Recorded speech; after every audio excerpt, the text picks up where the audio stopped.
Las fases tienen que ver con los momentos que se relacionan con la escritura.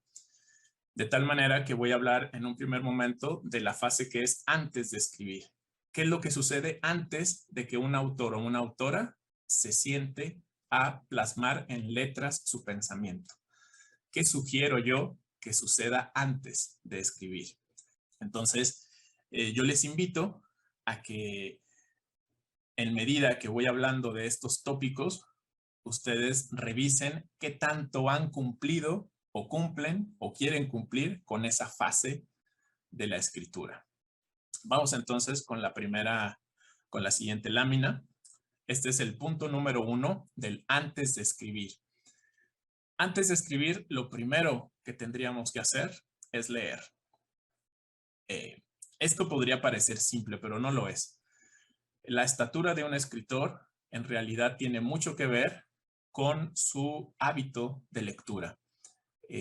No es posible escribir bien si no leemos lo suficiente. No es posible escribir de manera correcta si no estamos familiarizados con las letras, con la manera de estructurar los párrafos, con las secuencias entre un párrafo y otro, con la manera de introducir a los personajes, la descripción de los personajes, las formas de enunciar los pensamientos, los sentimientos, las emociones, las maneras en que interactúan los personajes, la forma de generar la trama, el suspenso, la sorpresa, el ritmo, la secuencia de la novela. Todos esos son aspectos que es difícil plasmarlos si escribimos si antes no hemos leído.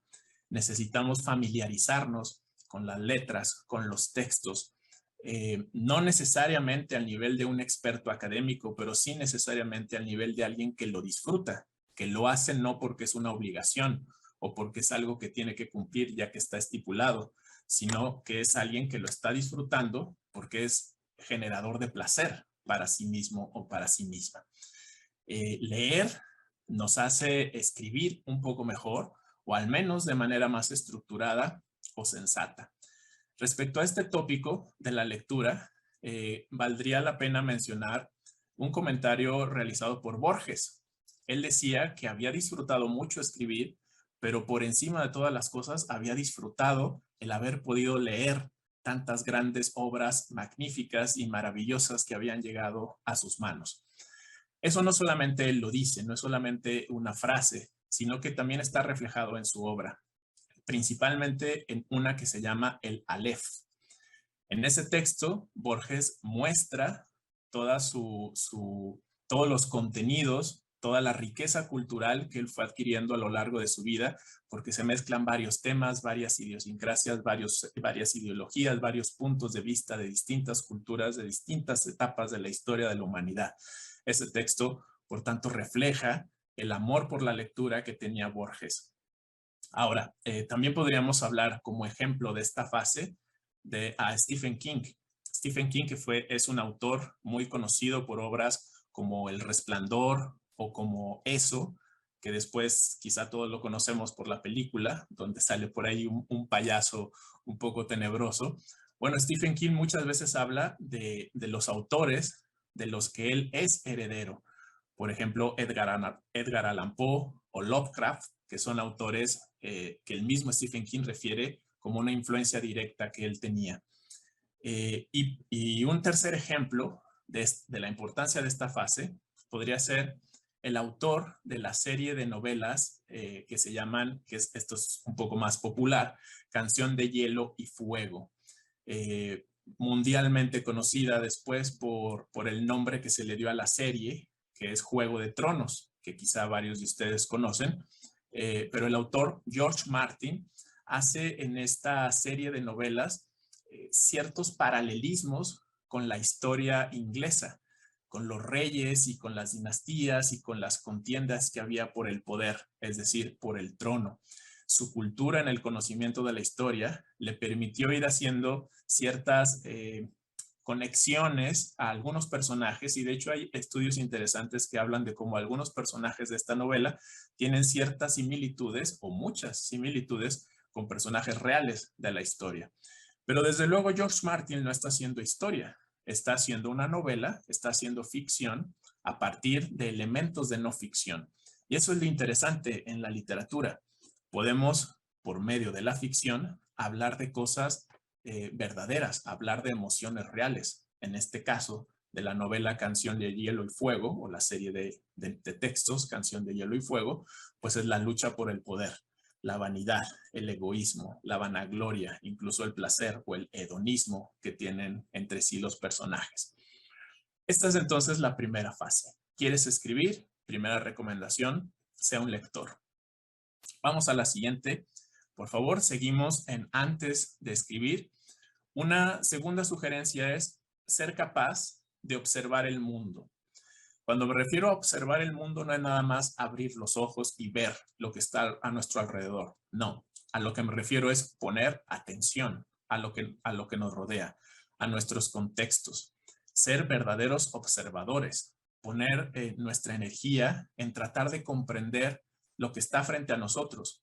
Y no solamente sucesos, sino también contextos y también personas. Cuando vemos a una persona, tratar de encontrar cuál es la emoción que tiene, qué se muestra en su rostro, qué nos dicen sus ojos, qué nos dicen la manera en que mueve las manos, qué nos dicen sus expresiones, qué hay detrás de la historia de las arrugas en su rostro, por ejemplo, o de la manera en que camina, o del cansancio que manifiesta. Desde luego puede ser muy cansado hacer esto con todas las personas que vemos, pero de pronto podemos desarrollar esa capacidad de observación. Y también, desde luego, observar el espejo y ver qué es lo que mostramos nosotros mismos con nuestra propia imagen. También, si viajamos, si salimos, si estamos fuera de casa, podemos escuchar lo que las personas hablan, no porque seamos entrometidos, sino porque nos interesa ver cómo hilan las ideas, cómo generan una secuencia en su conversación, cómo interactúan, cuál es el hilo conductor que lleva la manera en que se están expresando, cuál es el contenido ideológico que están diciendo. Y si lo observan así, es decir, si nos convertimos en lectores del contexto, no solo lectores de libros, sino lectores de situaciones, de contextos y de personas, tenemos también más elementos sobre lo cual escribir.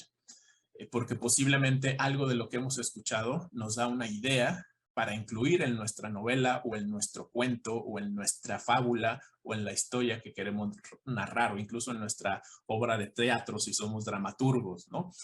Observar al mundo se asocia con lo que podemos escribir. Y algunos buenos ejemplos de esto que tiene que ver con la fase 2 dentro del antes de escribir, un buen ejemplo de eso sin duda podría ser Octavio Paz. En algunos textos de Octavio Paz, sobre todo en El laberinto de la soledad, que más que ser ficción es un ensayo, pero tiene también algunos elementos literarios muy significativos. Este texto se desprende de su observación, en este caso de México, la observación del mexicano, de su comportamiento, de su manera de estar, de su historia, de las cosas que le suceden en sí mismo. Ibargüengoitia es otro autor que habla de México a partir de la observación, ¿no? E incluso hay un texto de él que se llama Instrucciones para vivir en México, que está lleno de observaciones muy significativas. De hecho, ese es un texto que valdría la pena escribir ahora, ¿no? Instrucciones para vivir en México en la época de la pandemia, por ejemplo. Es un texto no escrito que cualquiera de ustedes puede escribir. Si hablamos también de la cuestión de la observación, hay también incluso personajes que realizan la observación. Por ejemplo, El Principito, que es uno de los libros más importantes, más leídos, escritos originalmente en la lengua francesa, de Antoine de Saint-Exupéry. Ese texto del Principito habla de un protagonista, de un personaje, que de hecho va viajando, conociendo nuevos mundos, y cuando llega a un nuevo sitio conoce a una persona que es un arquetipo de un oficio, de una labor o de un rol, y hace una interesante crítica el autor a partir de ese personaje que es un observador del mundo. Pero desde luego el autor tuvo que ser observador de su propio mundo para elaborar esa crítica social que si bien pareciera un texto para niños, desde luego aporta enseñanzas significativas para los adultos. Otro ejemplo de la capacidad de observación de un autor o que necesita un escritor es Balzac. En su serie de novelas conocidas como La Comedia Humana, él elabora una serie de entrecruces de las interacciones humanas, de las personas, de distintas familias, de distintos sectores y niveles económicos de la sociedad. Y ese texto, que es muy extenso, muestra la capacidad de observación que tenía este gran autor Balzac. Y un cuarto ejemplo de esta fase podría ser Truman Capote. Él tiene un texto que se llama A Sangre Fría, donde él hace una descripción de un asesinato, y él mismo dice, y lo dijo a partir de distintas entrevistas que le realizaron sobre la obra, que él se inspiró a partir de todos los días leer el diario, es decir, el periódico, y encontrarla en la nota roja las descripciones de los asesinatos. Entonces, él elabora un texto que es como una síntesis creativa de todo eso que él fue leyendo al informarse simplemente, al observar por medio de la lectura del periódico lo que había a su alrededor. Llevamos dos entonces: ser capaces de leer y de observar el mundo. Vamos a la siguiente. Una tercera cosa que vendría muy bien hacer antes de escribir es indagar. ¿Qué estoy entendiendo por indagar? Me refiero a la actitud de ir más allá, incluso de investigar, pero no necesariamente una investigación de estas de protocolo, marco teórico, estado del arte, etcétera, sino indagación por nuestra cuenta en distintas fuentes sobre algo que nos interesa. De tal manera, de todo se puede escribir si lo hacemos de manera consistente. Podemos incluso inventar una historia sobre la vida de una hormiga, por ejemplo, o sobre cómo podría ser la vida de un virus. Imagínense una novela donde el protagonista sea un virus y que platique cómo se siente infectar a las personas. Imaginen, una novela donde el protagonista sea el coronavirus, por decirlo así, ¿no? Pero obviamente tendríamos que indagar qué características tiene ese virus y demás. Obviamente no siente, no tiene emociones, pero podríamos elaborar un personaje que así lo fuera. Y así como se puede escribir de todo, siempre y cuando se haga de manera consistente, se escribirá mejor si somos capaces de indagar, de ir un poquito más allá y tener algo que aportar. Porque en realidad de nada sirve escribir si vamos a repetir lo que todo el mundo sabe. Si vamos a decir lugares comunes, es decir, si vamos a decir cosas que son un cliché, que son sabidas, que cualquiera las puede decir en una plática de café. Escribir es realmente aportar algo distinto y que el lector se lleve una novedad o una reflexión o un nuevo punto de vista después de habernos leído. Eso que nosotros aportamos no necesariamente surge de cero, sino que es una síntesis creativa de ideas y nociones que nosotros recibimos de varios lados. El arte en realidad es una síntesis creativa, pero hay que estar abiertos a ese conocimiento que de pronto nos llega, pero también dispuestos al conocimiento que está a veces bajo las piedras, que hay que buscarlo, que hay que ir por él porque no está tan accesible, ¿no? Desde luego, si como autores nos sentimos, como lectores, perdón, nos sentimos maravillados de lo que leemos, entonces como escritores nos corresponde transmitir esa maravilla a otras personas, ser un puente para esa emoción. Pondré algunos ejemplos de autores y sus textos que tienen mucho que ver con este aspecto. En primer lugar, por ejemplo, a los hermanos Grimm. Estos autores, en un texto muy conocido por todos, que es el de la Caperucita y el lobo feroz, ¿no? Es un texto que todos conocerán. Bueno, pues surge de un folclore. No es que sea directamente elaborado por ellos, pero ellos tienen una versión de la Caperucita roja y el lobo, Caperucita del bosque. Hay distintas versiones de ese personaje, de lo que sucede y demás, pero lo que ellos hacen es una síntesis creativa de algo que ya existía de boca en boca en su folclore nacional. Otro buen ejemplo es Dickens, este autor, sobre todo de una novela que vale la pena recomendar, que se llama Cuento de Navidad. Dickens hace una interacción muy interesante de los personajes, de los sentimientos, de las emociones, y dentro de una situación muy concreta de una época del año, que es la Navidad. Otro ejemplo de indagación es Julio Verne. Una novela que hay que leer de Julio Verne es El viaje al mundo en 80 días. No se puede escribir un libro así sin ser alguien que indaga, sin ser alguien que investiga, sin ser alguien que se interesa, en este caso, en distintos países, en distintas geografías. Otro autor que podría caber dentro de estas ejemplificaciones es Joseph Conrad, sobre todo en un texto que se llama El corazón de las tinieblas.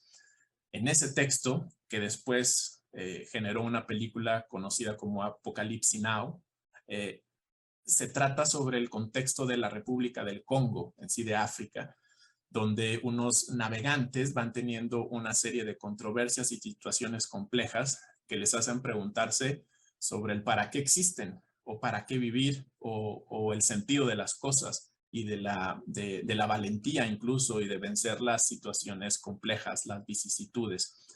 Bueno, Conrad, Verne, Dickens y los hermanos Grimm son ejemplos de autores que para escribir han tenido que indagar. Es decir, no es nada más sentarse y de manera espontánea tendré todas las ideas para escribir, sino que he tenido que vivir, ¿no? Vivir para escribir, vivir las distintas cosas de manera intensa e indagar para entonces poder plasmar en el papel historias interesantes.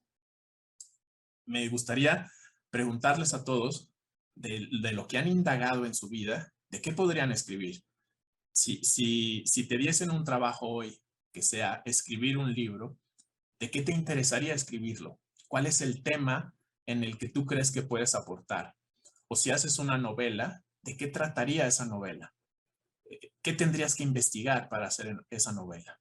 ¿Sería de un grupo de personas que viven algo? ¿Sería de un individuo que vive algo? ¿Sería una persona que se acuerda del pasado, de algo concreto que vivió? ¿De qué te gustaría escribir? ¿Y qué tendrías que investigar para escribir sobre eso? Esa es la pregunta importante de la fase 3. Vamos adelante con la siguiente.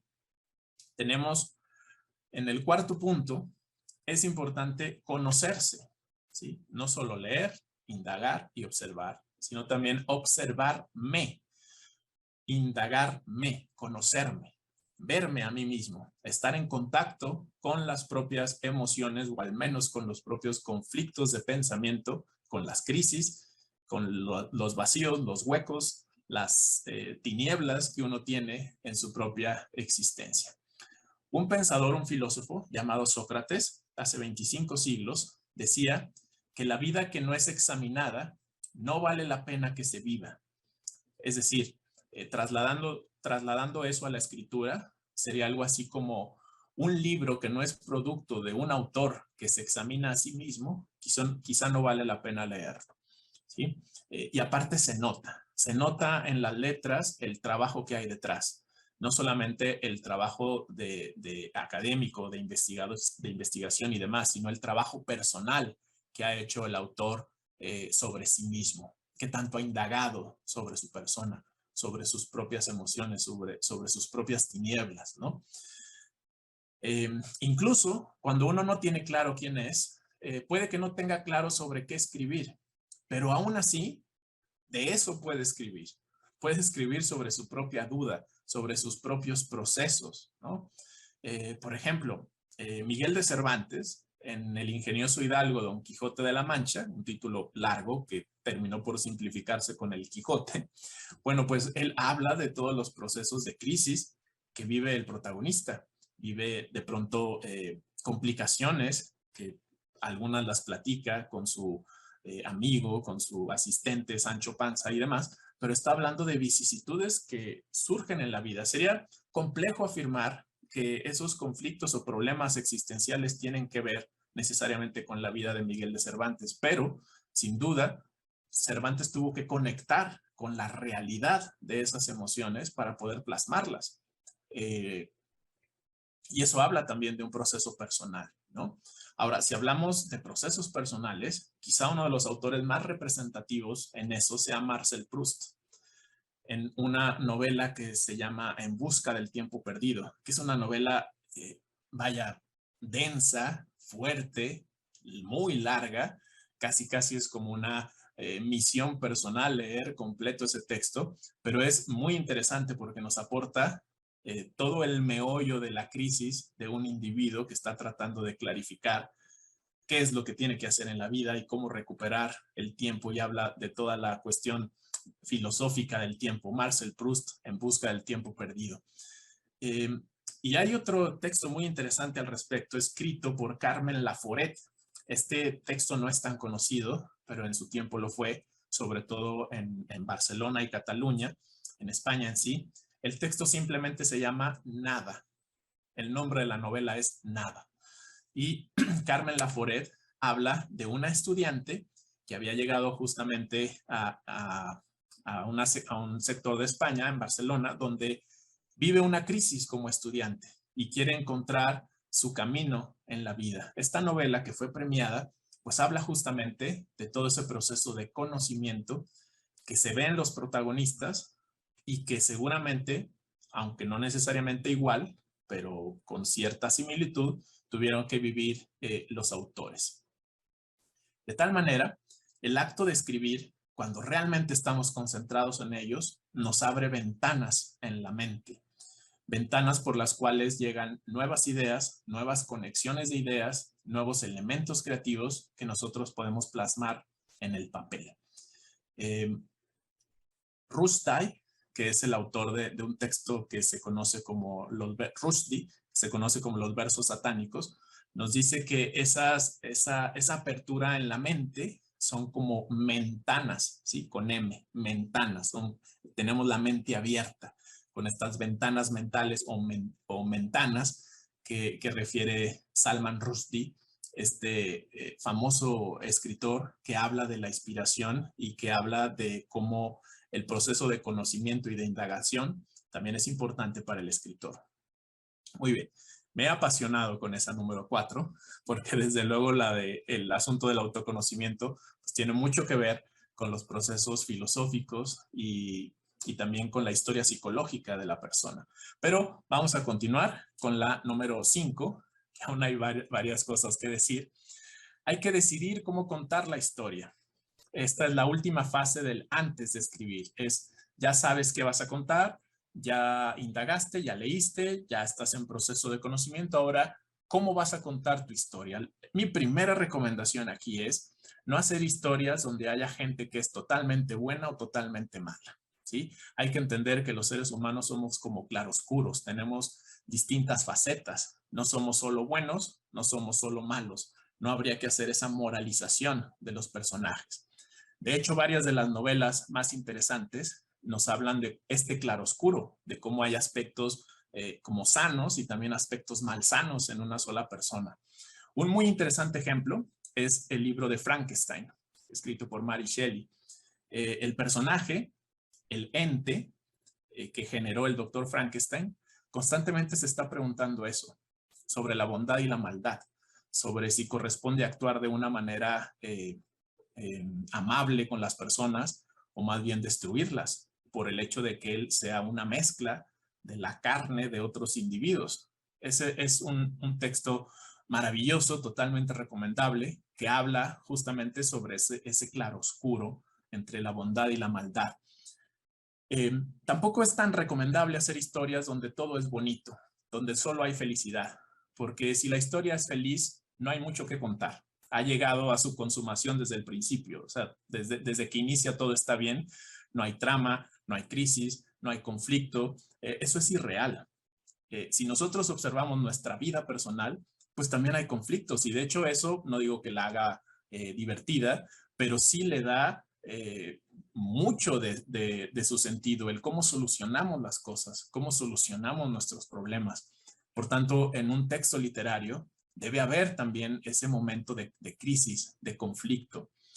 En la novela llamada Crónica del pájaro, que da cuerda al mundo, Murakami, que es un autor contemporáneo, durante 900 páginas habla justamente de esa situación, de ese proceso que va viviendo una persona, el protagonista que lo deja a su esposa y hasta su gato lo deja, justamente coincide con la imagen del gato que tenemos ahí. Él se pregunta, ¿ahora para qué vivir? ahora qué sigue una vez que me ha dejado mi esposa y mi gato y parece que no hay nadie que esté interesado en relacionarse conmigo. Crónica del pájaro que da cuerda al mundo, de Murakami. Ahora, cuando pensamos cómo contar la historia, hay que preguntarnos, en primer lugar, ¿a quién le vas a escribir? ¿A quién se la diriges o quién quieres que te lea? Segundo, ¿qué quieres escribir? Tercero, ¿para qué lo haces? Cuarto, ¿cuál es el contexto de tu texto, de la novela, del cuento, es decir, lo que hay alrededor? ¿De qué género va a ser y cómo lo vas a contar? Hay muchas maneras de contarlo. Por ejemplo, Kafka, en la novela Metamorfosis, tiene a su protagonista llamado Gregorio Samsa convertido en una cucaracha desde la primera página de la novela. La Metamorfosis inicia así. El protagonista es una cucaracha. Pero está hablado en primera persona. Es un texto que está escrito a partir de la misma narración, ¿no? Hay alguien que lo está contando que habla de la crisis que está viviendo Gregorio Samsa y uno se conecta tanto que hasta se acuerda del nombre del protagonista, ¿no? Oscar Wilde escribió una carta a su pareja estando en la cárcel y ese texto que se llama De Profundis es un texto muy, muy interesante que podría ser entre la ficción y la no ficción, en realidad, más tendiendo a la no ficción, pero alude a una manera de contar una historia, ¿sí? Una narrativa a partir de una carta. Los cuentos de Chekhov son también monólogos. Siempre el protagonista toma la palabra y va diciendo cómo es que suceden los acontecimientos, ¿no? Y bueno, cierro esta fase diciendo que hay muchas maneras de decir la verdad y una de ellas o una de esas maneras es la fantasía, ¿sí? Posiblemente una de las novelas más, uno de los textos más leídos últimamente es la saga de este mago adolescente llamado Harry Potter, donde la autora J.K. Rowling pues hace toda una descripción de situaciones de fantasía, pero que tienen que ver con la vida cotidiana de los adolescentes. Por ejemplo, ¿de qué equipo soy? ¿De qué comunidad soy? ¿Sí? ¿De qué familia soy? ¿De qué estirpe soy? ¿Qué me corresponde hacer? ¿Qué tiene que ver como la bondad o la maldad acá reflejada con magos constructores y magos destructores? Si se fijan, hay toda una narrativa que alude a las situaciones humanas, pero a partir de la fantasía. Y es por eso que ha sido muy, muy exitosa a lo largo de sus 7 volúmenes y 8 películas que surgieron a partir de ahí. No estoy seguro si esa es la combinación 7 y 8. Los mensajes nos podrán decir, pero creo que sí es así. 7 libros y 8 películas.